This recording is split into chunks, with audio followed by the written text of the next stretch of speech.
Assalamualaikum warahmatullahi wabarakatuh. Kajian kita pada malam ini adalah makruhatul jamaah, yakni hal-hal yang dimakruhkan dalam sholat berjamaah. Saya kira ini penting karena menyangkut masalah ibadah kita. Oleh karena itu kita kaji. Bismillahirrahmanirrahim. Makruhatul jamaati, hal-hal yang dimakruhkan dalam sholat berjamaah. Makruh saya kira sudah pada maklum semua. Ma yusabu ala tarkih wa la yu'aqabu ala fi'lih. Sesuatu yang diberi pahala ketika kita meninggalkannya dan tidak disiksa kalau ya kita melakukannya. Tapi tentunya karena kita ingin dapat pahala semua, sebisa mungkin kita hindari hal-hal yang dimakruhkan dalam sholat berjamaah. Kasiratun, jumlahnya banyak, minha diantaranya. Al-awwal, yang pertama adalah kaunul imami fasikon au mubtadi'an. Keadaan imamnya orang fasik atau orang yang suka berbuat bid'ah. Ini menjadikan sholat berjamaah kita hukumnya makruh ketika imamnya orang fasik, yakni orang yang katakanlah akhlaknya amburadul, tidak karu-karuan, atau pembuat bid'ah yang mengada-ngada, tidak sesuai dengan sunnah Rasulullah Sallallahu Alaihi Wasallam. Yang kedua, qaunul imami aklaf. Aklafa ini aylam yuhtan, keadaan imam yang masih kuluf, yakni belum sempat dihitan.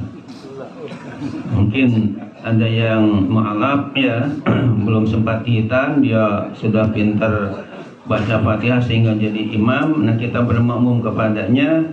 Yang masih belum dihitan tadi hukumnya makruh.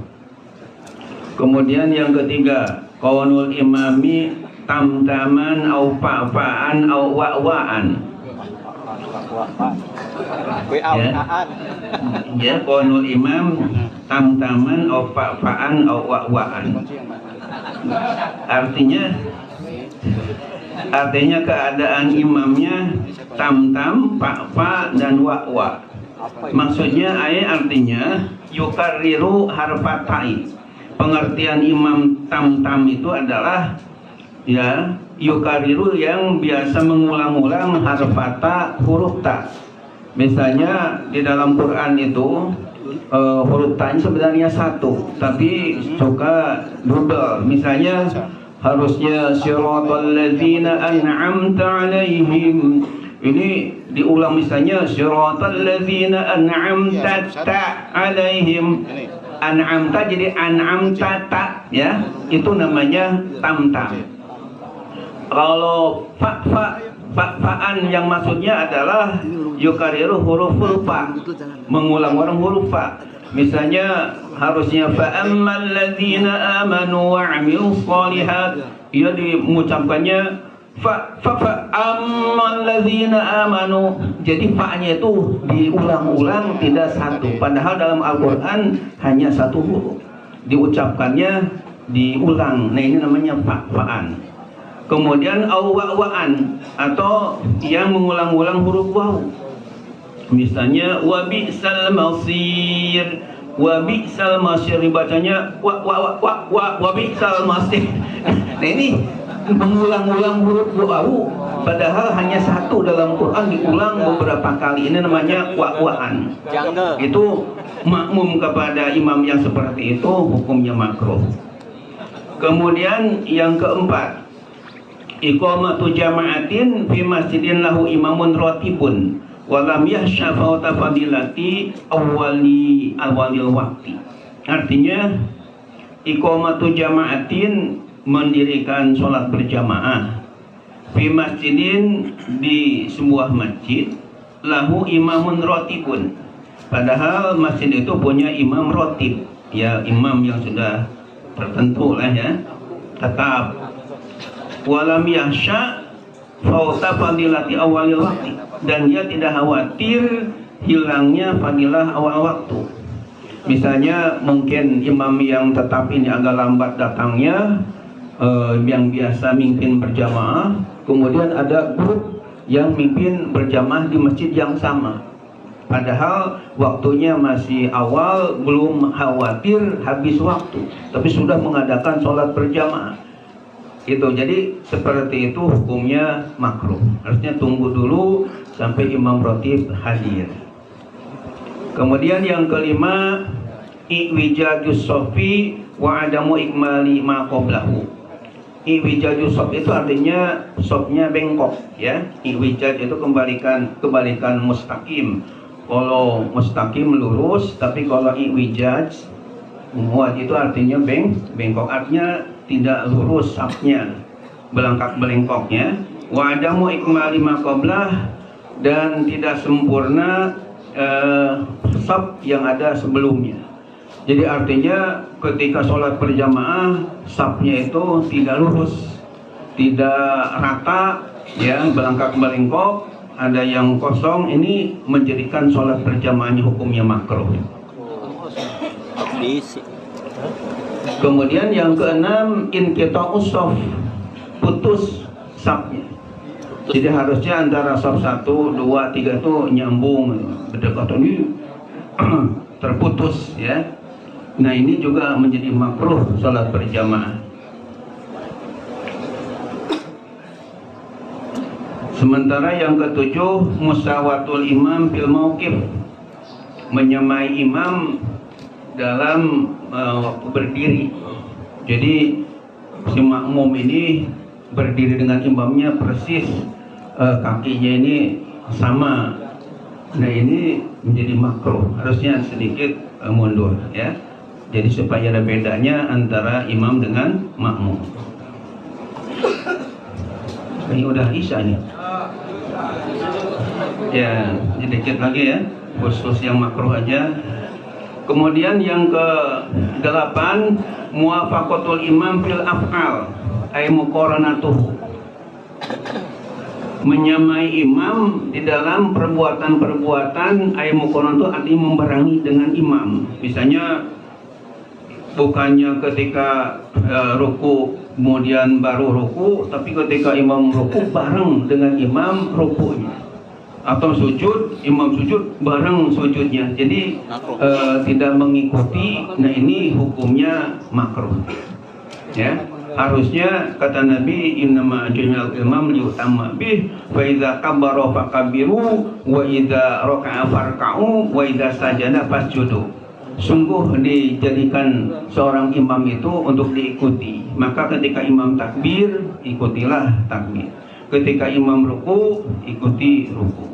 Dan ketika imam sujud, ikuti sujud. Artinya makmum ini adanya di belakang setelah imam.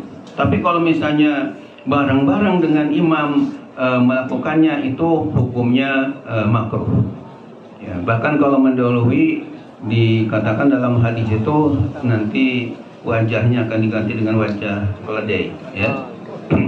Kemudian illa fi salasi masailah, kecuali dalam 3 masalah, 3 hal ini memang disunahkan. Patusanu al-muqaranatu, maka disunahkan berbarengan dengan imam. Jadi kalau kita di dalam af'al perbuatan sholat ini tidak baik kita bareng-bareng dengan imam.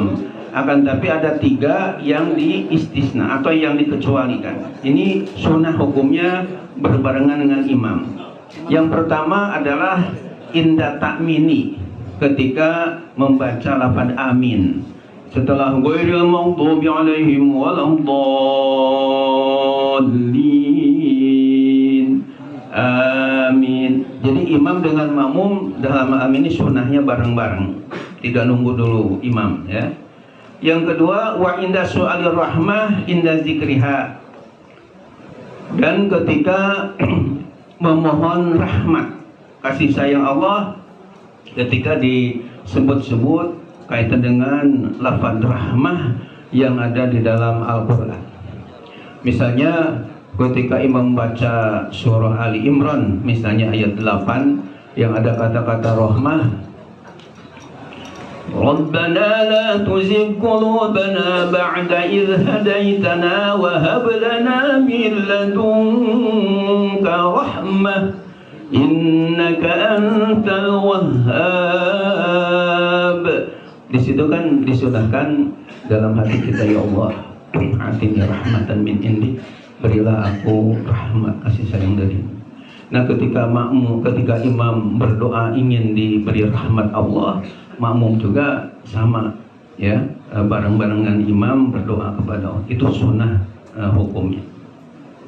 Wal isti'azah minal azabi inda dzikrihi, dan mohon perlindungan kepada Allah dari azab, dari siksa inda zikrihi, ketika disebut di dalam Al-Quran. Ketika imam menyebut ada azab Allah, misalnya di dalam Quran yang menyangkut masalah azab api neraka jahanam yang luar biasa dahsyatnya.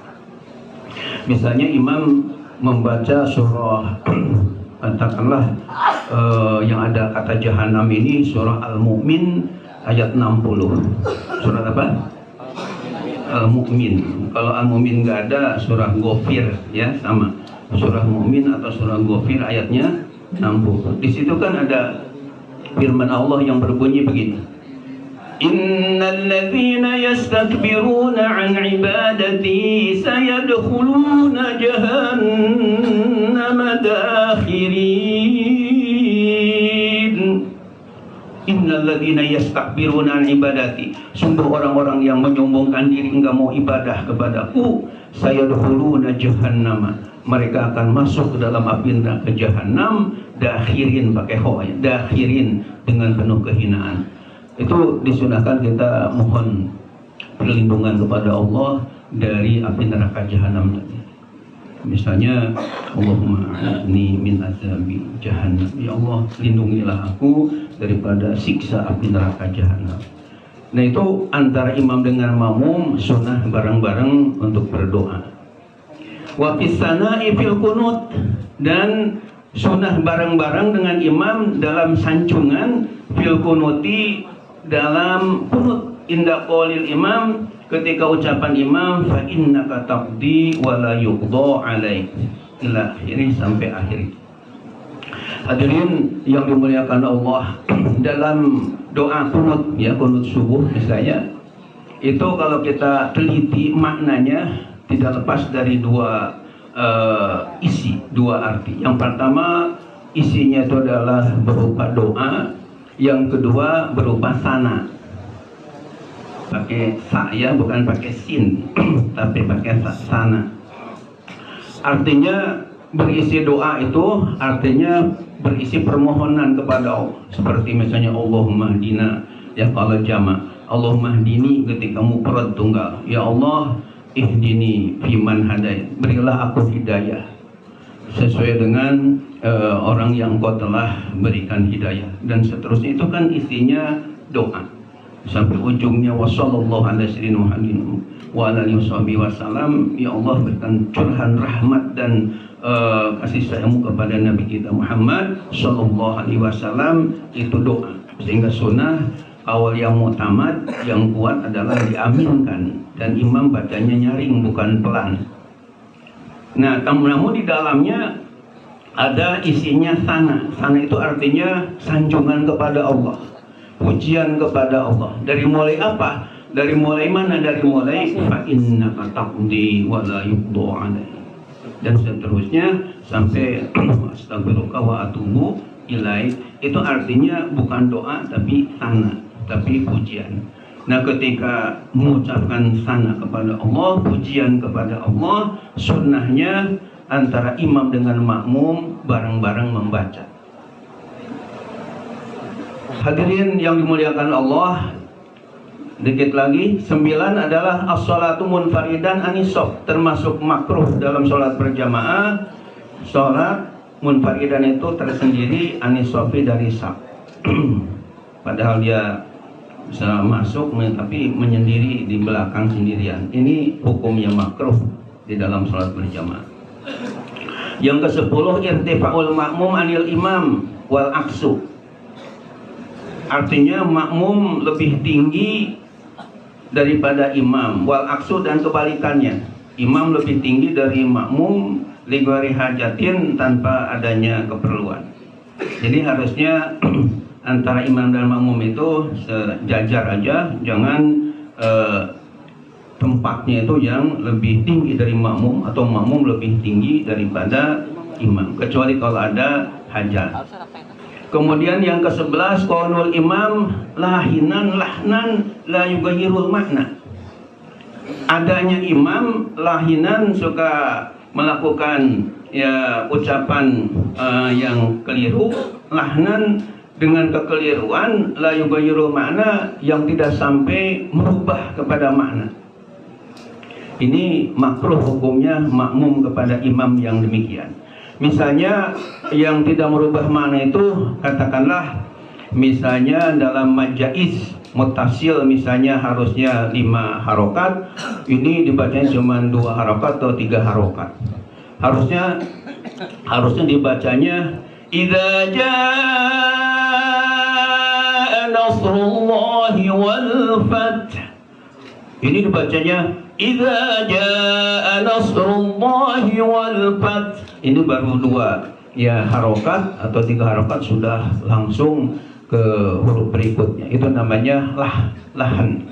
Ya, lahannya lahan khofi, tidak merubah kepada makna, akan tapi dalam tajwidnya itu keliru. Karena jaa di mana ada mad di situ bertemu dengan hamzah, itu namanya mad wajib muttasil. Harusnya 5 harakat, baik ketika dibaca hadar, tanwir atau tartil, tetap tidak boleh kurang dari 5 harokat. Kalau misalnya sampai merubah kepada makna, ini jelas menjadi rusak dalam berjamaah. Misalnya siratal ladzina an'amta alaihim, dibaca siratal ladzina an'amtu alaihim. Jadi an'amta menjadi an'amtu, itu maknanya menjadi beda. Bedanya kalau an'amta domir anta, yaitu jalan yang engkau telah berikan nikmat ya Allah.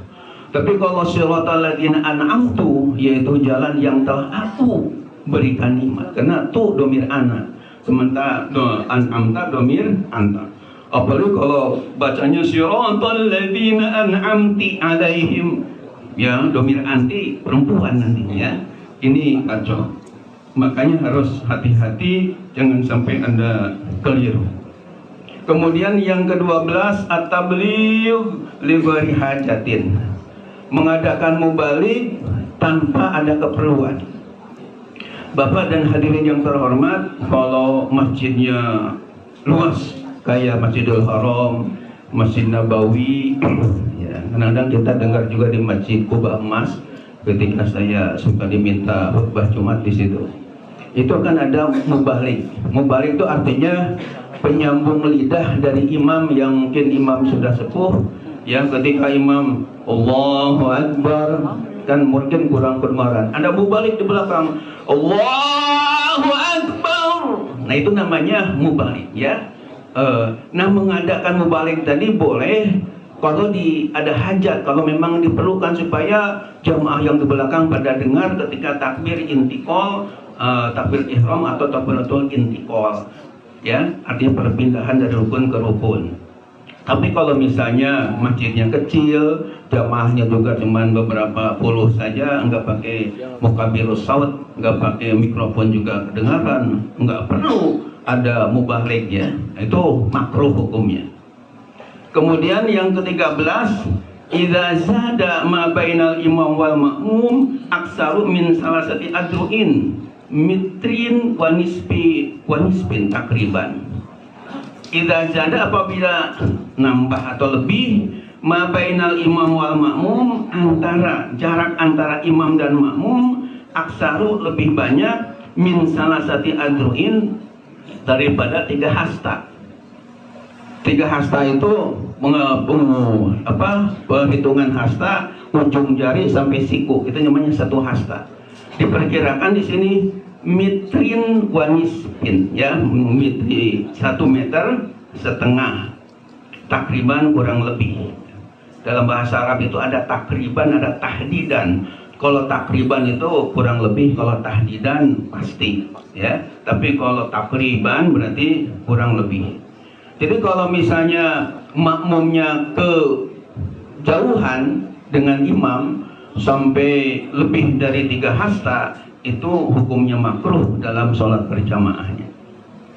Kemudian satu baris lagi, dobitul mufawwitil lil fadilah, dobitul mufawwitil lil fadilah. Dobit itu artinya patokan atau barometer, ya.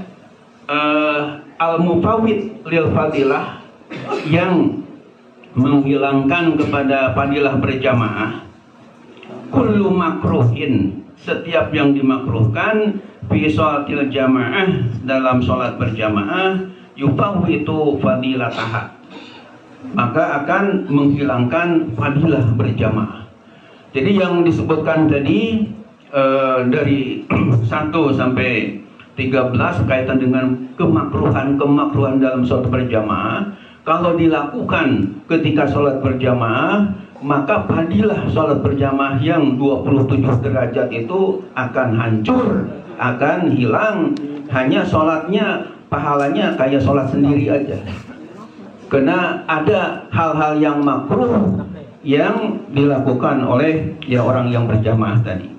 Cuma di sini di footnote nomor 1 ada istisna, ada pengecualian. Illa ada mutaswati sufu inda romli, kecuali tidak ratanya sab menurut pendapat Imam Ar-Romli masih dimaafkan, masih tetap dapat sholat fadilah berjamaah. Jadi kalau hanya sekadar sabnya enggak lurus, itu masih dimaafkan. Tapi kalau misalnya yang tadi dari awal disebutkan, ya, macam-macam tadi, itu akan mufawwid lil fadilah, akan menghilangkan kepada fadilah berjamaah. Nah, mudah-mudahan kita dengan adanya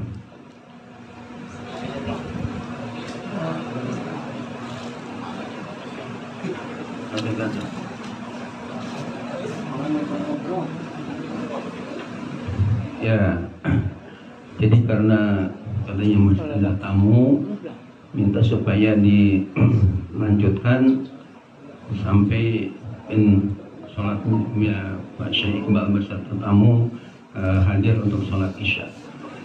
Jadi oleh karena itu untuk menambah ilmu, kita lanjutkan sampai beliau datang ke tempat ini. Hadirin yang dimuliakan Allah, kemudian masailu fi sholatil jamaah, artinya ada beberapa permasalahan di dalam sholat berjamaah. Al-awwal, yang pertama, idza lam yajid jama'atan illa khalfa mubtadi'in aw nahwihi kafasikin fal infiradu afdalu inda Ibnu Hajar wa inda Romliyi annal jama'ata afdalu. Artinya permasalahan yang pertama yang berkaitan dengan sholat berjamaah, idza lam yajid jama'atan, jika seseorang tidak menemukan dalam sholat berjamaah illa khalfa mubtadi'in, kecuali di belakang atau bermakmum kepada orang yang suka berbuat bid'ah, au nahwihi, atau seumpamanya, kafasikin, seperti orang fasik, artinya yang akhlaknya amburadul, nah dia jadi imam misalnya.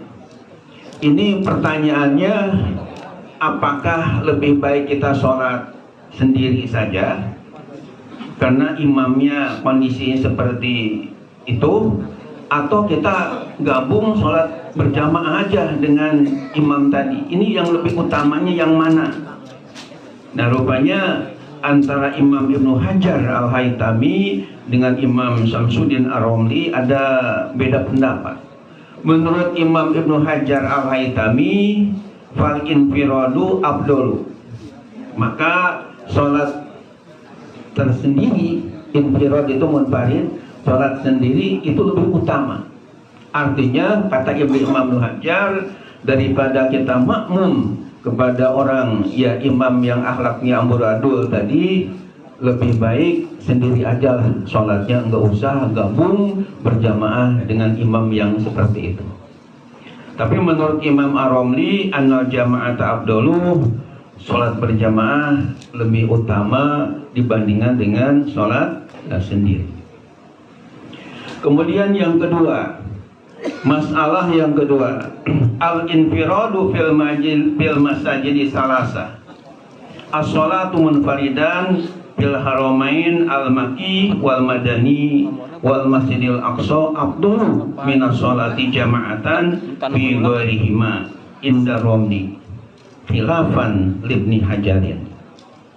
Artinya al-infiradu sholat sendirian fil masajidi salasah di masjid yang 3. As-sholatu munfaridan, sholat sendiri fil haramain di dua tanah suci, maksudnya al-Maki wal Madani di Mekah dan Madinah, wal Masjidil Aqsa dan di Masjidil Aqsa di Palestina, afdalu lebih utama minas sholati jama'atan fi ghairihima, daripada sholat berjamaah di selain keduanya, di selain dua haramain ya Mekah dan Madinah. Inda Romli, menurut Imam Ar-Romli, khilafan libni Hajarin, berbeda dengan pendapatnya Imam Ibnu Hajar. Jadi masalah yang kedua berkenaan dengan bagaimana kalau misalnya kita sholat di Masjidil Haram atau Masjid Nabawi sendiri dibandingkan dengan sholat selain Masjidil Haram, Masjid Nabawi yang berjamaah. Ini abdolan ya, lebih abdol mana? Kenapa? Karena di Masjidil Haram ini adalah ada hadis sahih dari Rasulullah SAW yang menyatakan ya, Rasulullah bersabda, sholatun fi masjidi hadza afdalu min alfi sholatin fi masiwah illal masjidil haram, wa sholatun fil masjidil haram afdalu min mi'ati alfi sholatin fi masiwah.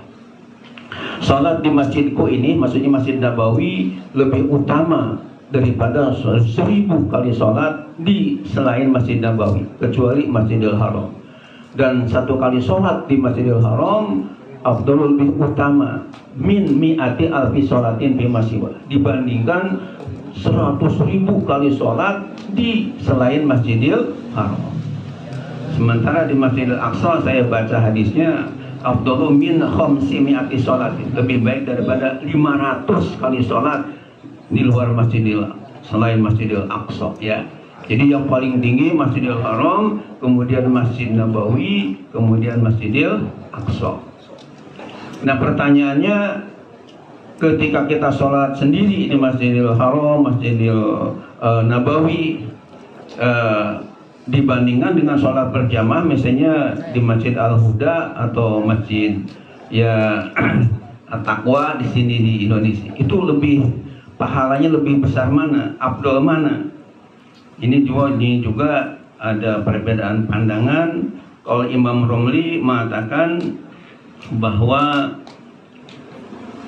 afdalu minas sholah jama'atan fi ghairihima, sementara khilafan Ibnu Hajar, kalau Ibnu Hajar lebih mengutamakan ya sholat di Masjidil Haram atau Masjid Nabawi, walaupun sendiri pahalanya luar biasa. Kemudian yang ketiga, jama'atul masjid, al jamaah lirrajuli fi sholatil maktubah fil masjid afdalu minal baiti. Artinya sholat berjamaah bagi laki-laki dalam sholat fardu di masjid itu lebih utama minal baiti daripada di rumah ya. Kalau sholat sunnah afdalnya di rumah, tapi kalau sholat fardu afdalnya di masjid. Kemudian yang keempat, tabayyunu halati imami, adanya kejelasan ya tingkah laku imamnya. Idza tabayyana anna imamahu kafirun, apabila nyata-nyata bahwasanya imamnya ternyata orang kafir nih, ya. Cuman pura-pura muslim, dia pakai koko, ya baju koko, pakai pici, pakai sarung. Jadi imam, Allahu Akbar, ya ikut aja di belakang. Ternyata setelah salam misalnya, ternyata masih agamanya beda nih, ya. Misalnya ini, au majnun, atau ternyata ya orang crazy, ya, orang gelo, ya, orang gila. Awimroatin, atau ternyata perempuan, mungkin pakai pakaian kayak cowok laki-laki, suaranya digede-gedein, padahal perempuan. Aw makmumin, atau ternyata dia sendiri makmum, ya. Aw fi saubihi najasatun zahiratun, atau dalam bajunya ada najis yang nampak. Wahiyal lati la tahfa, yaitu yang tidak samar, bita'amuli, dengan dipandang, dipikir, artinya ada kejelasan. Au ummiyin, atau imamnya ummi, yakni bacaannya amburadul, tidak bagus. Fatajibu alaihil i'adatu, maka wajib kepadanya untuk mengulangi lagi sholat. Ya, kenapa? Karena imamnya ternyata non muslim, ya, atau imamnya majnun dan yang tadi seterusnya. Bihilafi ma idza tabayyana anna imamahu muhdisun hadasan asghar au akbar. Berbeda jika nyata bahwa imamnya itu rupanya ketika jadi imam dia berhadas, hadasan asghar, baik hadas kecil yakni bukan keluar angin, ya, au akbar, atau hadasnya hadas besar karena mungkin habis hubungan tim Swiss, ya, ini hubungan intim suami istri. Dia mandi dulu, langsung ngimami sholat aja misalnya. Kan nggak tahu kita makmum dia mandi atau belum mandi, langsung aja dia imam. Tim Swiss.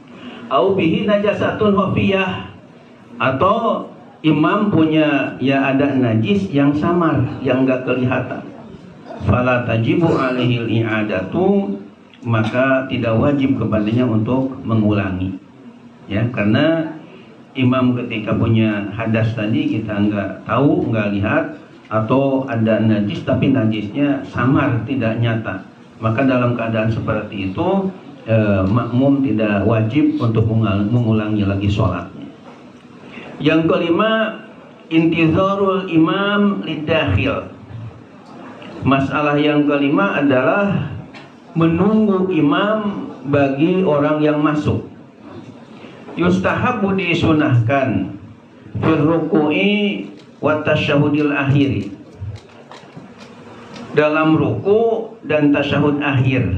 Jadi artinya ketika misalnya imam mendengar ada di belakang ada yang makmum yang mau masuk ke masjid, atau mendengar ada masuk ke masjid ingin sholat berjamaah dengan kita dalam keadaan ruku, itu hendaknya rukunya itu dilamakan, biar supaya nanti dia bisa takbir ikut ruku dengan kita, dapat rakaat. Itu disunahkan. Demikian juga wa tasyahud akhir, dan di dalam tasyahud akhir kita bisa berdoa agak lama biar mereka bisa berjamaah, ya, dengan kita. Tapi bisyuruti sab'atin, bisa kita nunggu ketika ruku atau ketika tasyahud akhir biar makmum ikut jamaah dengan kita, harus terpenuhi 7 syarat. Bisyuruti sab'atin ini dengan memenuhi ada 7 macam syarat. Syarat yang pertama adalah ayya'taqida dahilu idrakar rak'ati birruku'i. Ayya'taqida dahilu, berkeyakinan orang yang masuk, idrakar rak'ati, menjangkau atau mendapatkan rakaat, birruku'i, dengan ruku. Ini yang pertama. Jadi ada keyakinan akan mendapatkan rakaat dengan rukunya itu. Yang kedua, alla ya'tadal but'u fi taharumihi. Yang masuk tadi jangan sampai membiasakan kendor di dalam takbiratul ihramnya. Jadi jangan nanti juga oleh makmum ditunggu ya biar itu, jangan sampai ada ya kayak keyakinan seperti itu. Jadi itu hanya mungkin sekali-kali aja. Syarat yang kedua. Syarat yang ketiga, ayyazunna ityanahu bitaharum ala wajhi syar'i. Ayyazunna harus punya sangkaan ityanahu bitaharum, mendatang dengan takbiratul ihram ala wajhi syar'i, sesuai dengan cara syar'i yang sesuai dengan yang disyariatkan. Ya, takbiratul ihramnya tentu yang pas sesuai dengan kajian ilmu fikihnya. Yang keempat, alla yahsya hurujal waktu. Jangan sampai khawatir keluarnya waktu. Kita nunggu yang mau masuk waktunya habis ya, udah keluar. Nah, ini jangan sampai terjadi begitu ya, masih panjang waktunya. Yang kelima, alla yatulal intidor. Jangan sampai terlalu panjang atau lama nunggunya. Tunggu lama ya, jangan sampai lama. Bihaitsu law wusi'a ala jami'a falis shalah, sekiranya kalau dibagi atas semua perbuatan-perbuatan sholatnya, la zahara, niscaya nyata lihadzal intidor, bagi penungguan ini asarun mahsusun. Asar itu suatu pengaruh ya, mahsus itu yang bisa diindra, fi kulli fi'lin ala hiya, pada setiap perbuatan sesuai dengan keadaannya. Fa in tuharo, maka jika nampak adanya ya sesuatu yang kurang pas, kurihal intizor, dimakruhkan untuk menunggu yang masuk tadi. Yang keenam, alla yumayyiza bainad dahilin. Jangan sampai membeda-bedakan antara orang-orang yang masuk. Fala yantadiru wahidan duna akhara. Jangan menunggu yang satu tidak yang lain. Jadi jangan pilih kasih kepada yang masuk. Siapa aja harus disamakan. Ya, dengan mentang-mentang yang masuk ini dalam punya jabatan tinggi, akhirnya dibedakan dengan yang rakyat biasa. Yang ketujuh, ayyakun antidharuhu liwajhillahi ta'ala. Harus ada menunggunya itu dengan niat semata-mata mencari ridho Allah Ta'ala. Itu syaratnya ada 7 tadi, baru boleh menunggu yang masuk. Kemudian belum datang nih. Ya, dikit lagi. Yang keenam, i'adatus sholah, mengulangi sholat. Jam 10 nanti.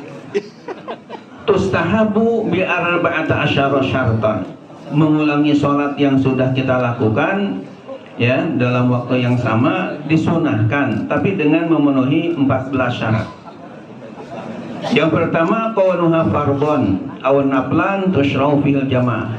Keadaan sholatnya sholat fardu atau sholat sunnah, namun disyariatkan padanya sholat berjamaah. Itu bisa diulang. Yang kedua, kaunuhu mu'addatan la maqdiyatan. Sholatnya, keadaan sholatnya adaan bukan yang qada. Yang ketiga, qaulul ula sahihah. Salat yang pertama sah, bukan salat yang qada atau batal. Yang keempat, alla tazidal i'adah ala marrah. Jangan sampai melebihi mengulangi salat itu atas 1 kali. Jadi hanya ya 1 kali, kemudian kedua kalinya. Kemudian yang kelima, ayanuya bihal fardiyah, agar berniat dengannya pada salat fardu. Yang keenam, ayat takidah biha nafliyah, dan meyakini biha dengannya an-nafliyah punya pahala sholat sunat. Yang ketujuh, antus sholat kulluha jamaah, agar sholatnya semuanya harus dalam berjamaah. Yang kedelapan, antakoa fil wakti minha rok'an fa'aksar, agar terjadi pada waktu itu ya 1 rakaat atau lebih. Yang kesembilan, ayanuyal imam al-imamah, imam harus berniat jadi imam. Yang ke-10, antu'ada ma'aman yaro jawajal i'adah, agar diulangi beserta orang yang membolehkan untuk mengulangi sholatnya.